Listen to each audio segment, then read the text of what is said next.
Flintharth Glomgold became famously rich, by the standards of ordinary nobles, of course.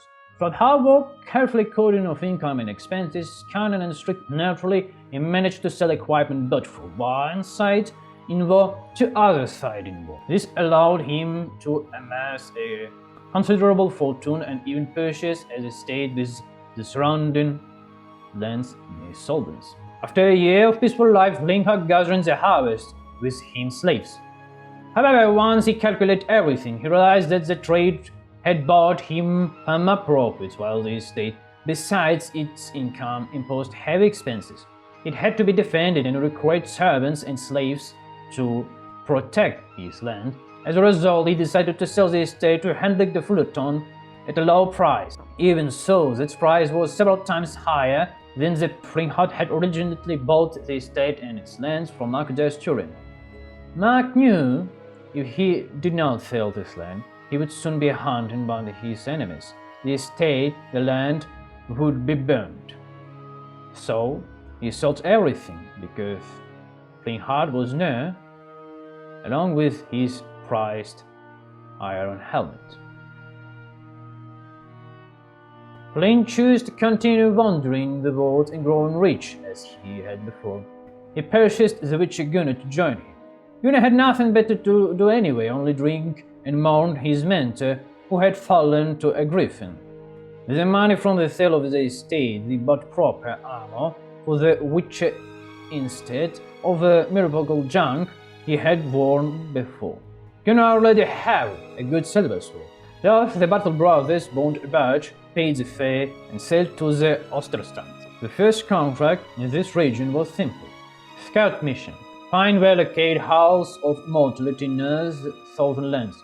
They found the location easily, but did not enter it, instead reporting it to their employer. On the road, they were attacked of Pagines.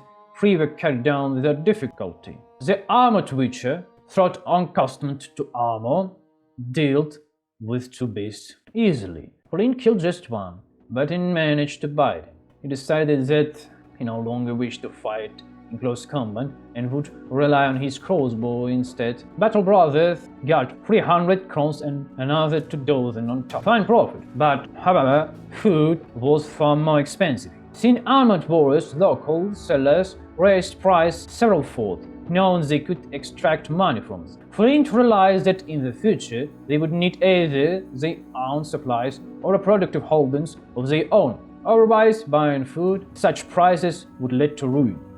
To this journey away lay the 1,000 city of San Roque, where the paid handed next. The most reasonable contract was to destroy a pack of 4 hyenas. They accepted it, but the job proved harder than expected. Despite being armed, Flint was beaten again. This beast was not like those in Laterra. Without recruiting more men, this work could easily lead to permanent injury or even death.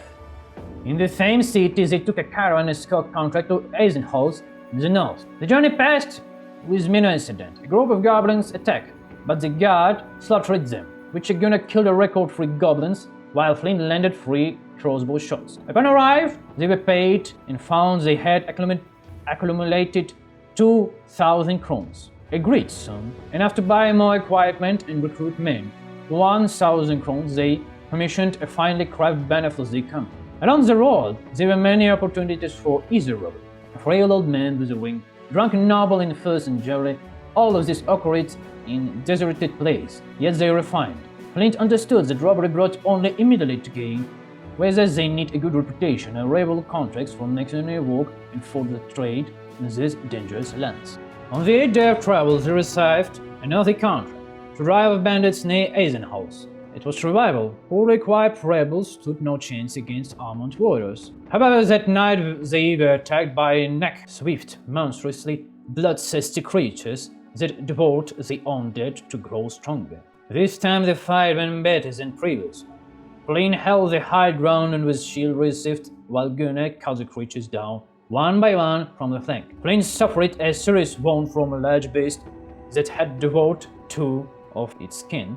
7 creatures were slain and skinned. Back in Eisenhaus, the Makrans received 280 crowns for killing the bandits, plus 3x as much from loot and selling monster parts. On the road they met a past mercenary who wanted nothing more to do with this profession. He gave them his tunic and sword and advised them to quiet while they can't. A man does not simply give away a sword, was 10 costs without reason. Looks like he saw something really horrible. Another contract involved giant chickens, trampling crops, recognized by the witches as basilisks, dangerous monsters. The pilot landed them into a fight alongside the Iron Cross mercenary company and saw their true power. Slow but capable of nearly killing an armored man with a single blow. The Iron Crowns allowed Flint and Gunnar to take the heads of the proof while keep for them more valuable parts. They pair were paid 310 crowns. Then their separate free contract to destroy nomad camps near Karakan at the Thos and Sanaruk, where the nomads had ruined spice fields, silk farms, and caravans of visitors. The jobs were completely with mixed success. The nomads could not seriously harm armored men, but occasionally inflicted treacherous injuries with crude, bludgeoning weapons. In the southern cities, they recruited both as anatomists and local belly dancers. Despite being in giant armor, the dancer was killed in first battle. The third of adventure ended tragically. His body was returned to his settler, to his parents, day later. Southern feudal lords treated mercenaries more than northerns. Northern saw mercenaries as peers, Southerns viewed them as a greedy crown hunters. Yet Southerners paid almost twice as much. Choose for yourself, respect with poor pay or humiliation with rich reward. In truth, even northern lords saw mercenaries as tools rather than people. Thus pay the foundation of north and south, gold. Languages, faiths, peoples, cultures, all the crumble under its weight. The purchase of gold proved that Gunnar Flint's company could solve problems, and so the patrons began to trust them and actually use as a canon meat. In the desert, they visited the Temple of the Rock, a natural place where rich and poor saw dances. Religious hostility did not apply there. Such insults sometimes arose during holy wars. They rested there for a night.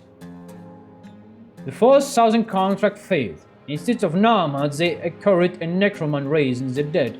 Multiply attempts failed. Wave of a corpse prevented close combat. The Battle Brothers retreated, and for faint payment, but suffering no penalties.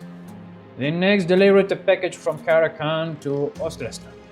Along the way, they killed goblins and made an old man who spoke of cultists of doubt. They kidnapped women, used as incubators, and sacrificing men to resurrect their gods.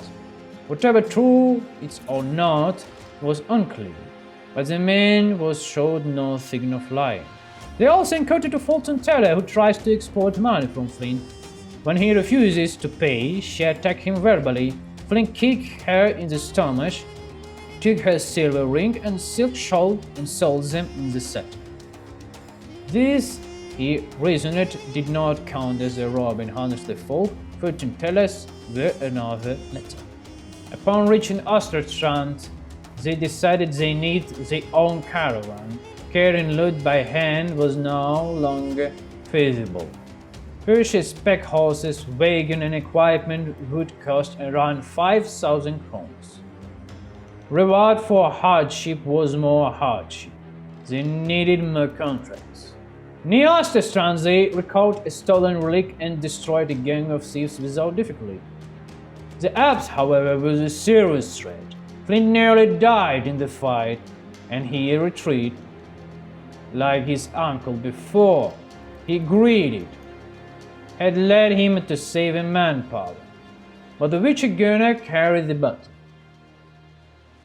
Out of the desert, they encountered a fallen meteor, a grim reminder of humanity's insignificance. Different cultures held different beliefs about it. Different cultures held different minds about it, and mutual respect was silently enforced. Different cultures held different beliefs about it, and mutual respect was silently enforced. They completed further contracts, destroying bandits, scouting a ruined temple, and defending Horum. A new recruit, Hartman the Cannibal, panicked at the sight of undead and died in the next battle, his first battle. Later, they recovered the cursed scepter named Nezelbach, likely manipulated into doing so by a local official. Basilisk hunt followed, yielding near 2,000 crowns. But the Flintharth command 5 men. Doesn't the anatomist was appointed to the sergeant.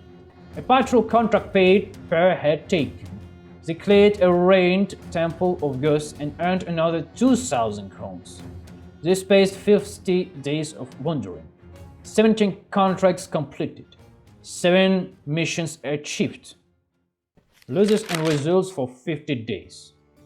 Battle Brothers achieved 7 missions. Accumulate 2,000 golds. Purchase a banner for 1,000 crowns. Complete 5 contracts in the south.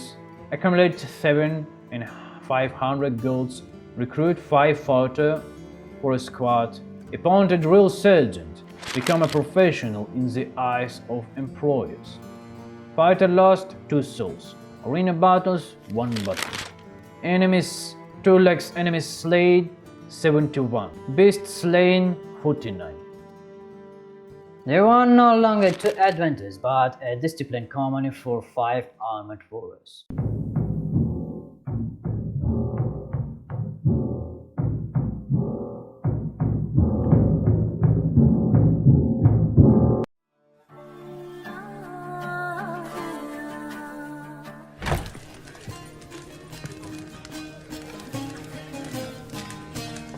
Чего желаете?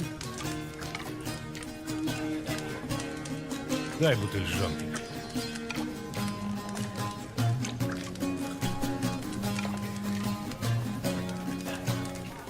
Это кто? Храбрый, видать, вояка. 2 меча навесил?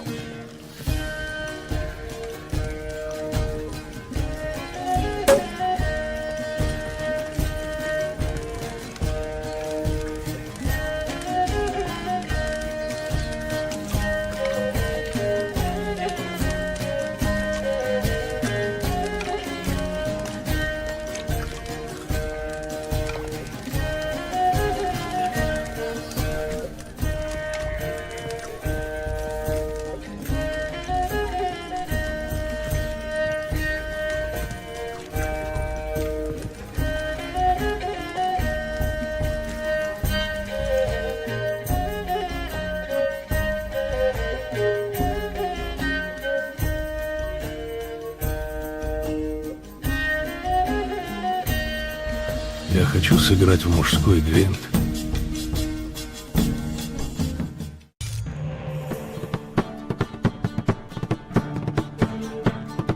Welcome to the club, buddy.